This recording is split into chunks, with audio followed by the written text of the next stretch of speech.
相隔9年，Dear Jane 一首新歌《你流淚，所以我流淚》，再一次引發咗好多人嘅共鳴。呢4部曲，相信好多人都唔會感覺到陌生。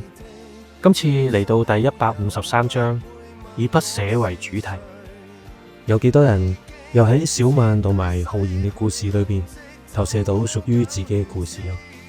如果有嘅，歡迎你留言分享你嘅故事，等我哋喺聽歌嘅時候可以更加有一種唔同嘅味道。今次你流淚，所以我流淚呢一首歌裏邊，你又有冇真正聽懂浩然喺歌詞裏邊嘅心理變化？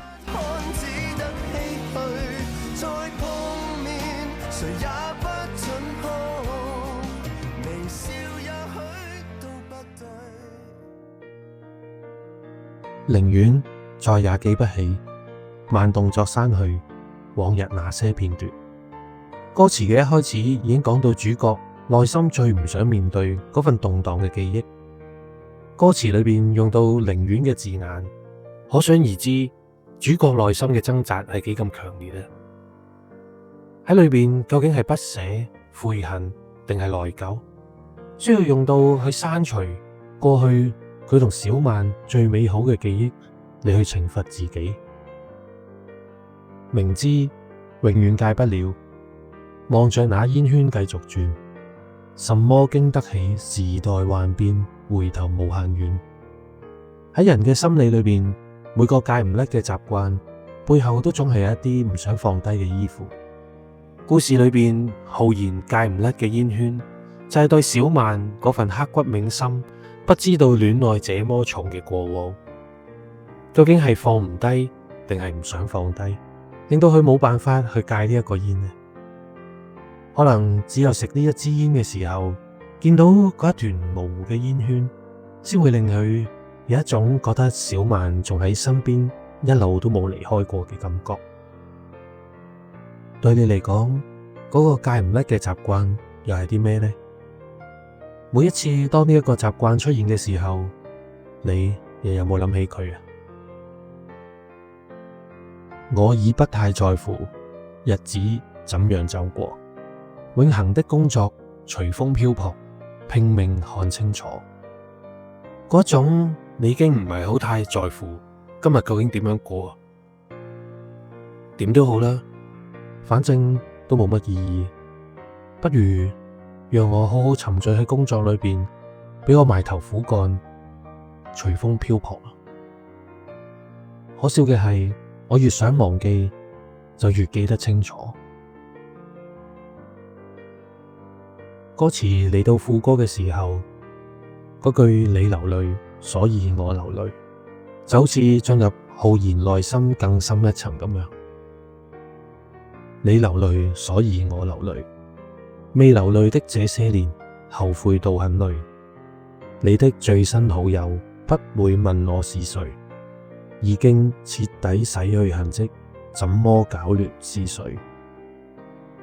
成日話我已經徹底忘記咗啦，我已經放低咗啦。咁點解佢出現嘅時候，又會再一次搞亂你嘅思緒？事情都過去咗咁耐啦。甚至乎對方新嘅朋友已經唔知道你係邊個。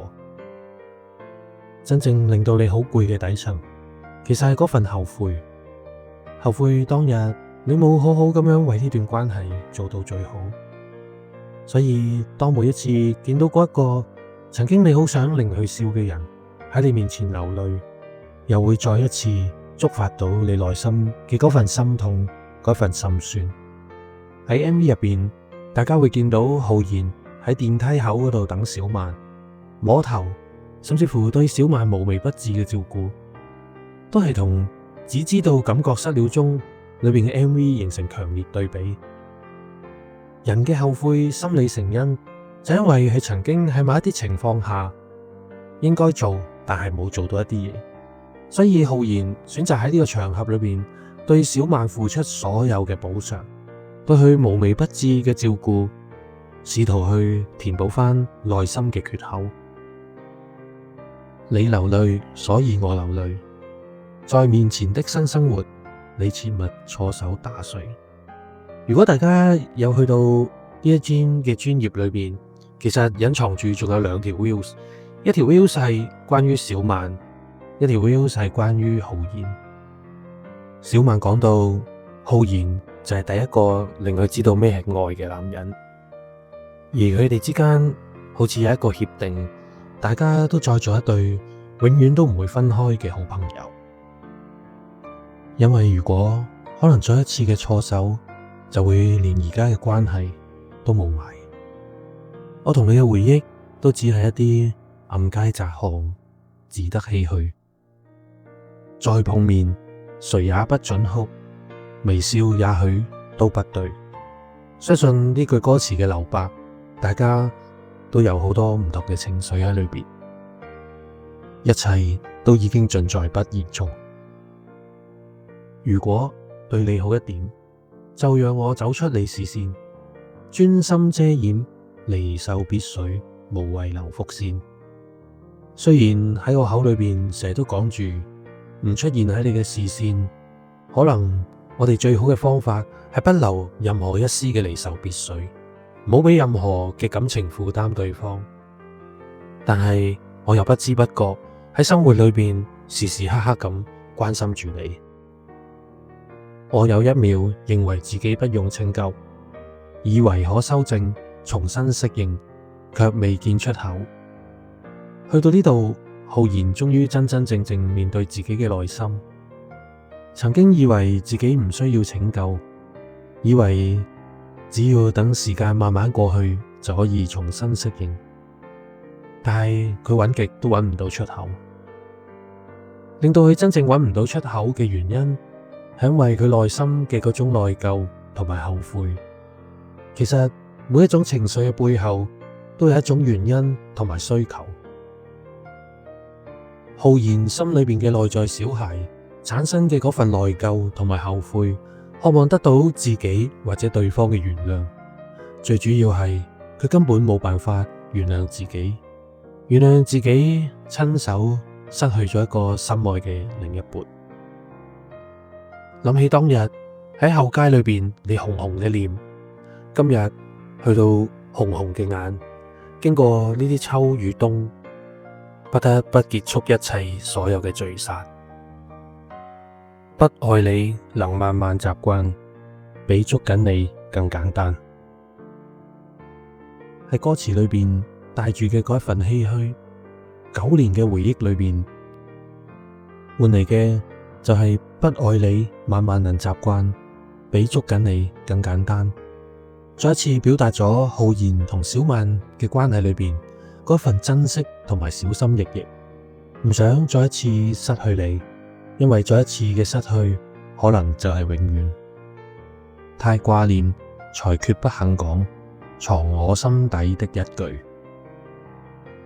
未必每一段關係都可以好似我哋想象中咁完美咁樣完結，可能呢啲就係感情路上嘅成長啦。喺你同我之間夾雜住遺憾嘅嗰段青春裏邊，與其繼續纏繞喺後悔同埋內疚之間，倒不如將呢一段關係轉化為成長，喺當中學習點樣同你愛嘅人相處，先至不枉呢9年嘅刻骨銘心嘅愛。感恩喺我嘅青春裏邊曾經有你嘅出現。聽完呢一首歌之後，有冇令你諗起邊一個啊？今日同大家分享咗 Dear Jane 全新作品《你流淚所以我流淚》。如果你喜歡嘅話，希望可以得到你嘅一個 like 同 share 啦。你聽完之後，如果有任何嘅感覺，令你諗起任何嘅故事，或者任何你覺得想講嘅角度，都歡迎你喺樓下留言，係啦，去同我分享嘅。你嘅任何一個留言都係我創作嘅動力。多謝大家。